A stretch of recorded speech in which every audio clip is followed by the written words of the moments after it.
Over 2 years since launching its first over-the-air headphones, Fairphone launched a new version of the Fairbuds XL. The second generation brings updated device and new drivers through the modular aspect. The new 40 nm dynamic drivers are backward compatible with the original Fairbuds XL, meaning users can use the older model. They can get the updated drivers and sound tuning.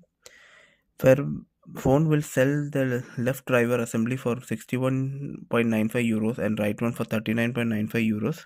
It's not just the drivers, all the key components are user replaceable, and if anything breaks, you can order the exact same parts and replace on your own.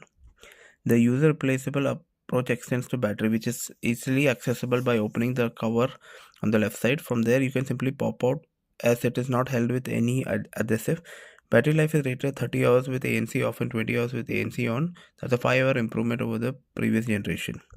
It pairs over Bluetooth 5.3 with dual device connectivity and feature updated noise cancelling, which is now rated at 35 dB. Fairphone is now advertising improved wind noise reduction for clear sounding sound. The headphones support AAC, SPC, and aptX HD codec with featuring IP54 ingress protection. It comes in forest green, horizon black colors and retail for 249 euros in Europe. It's expected to launch in USA later this month for $229.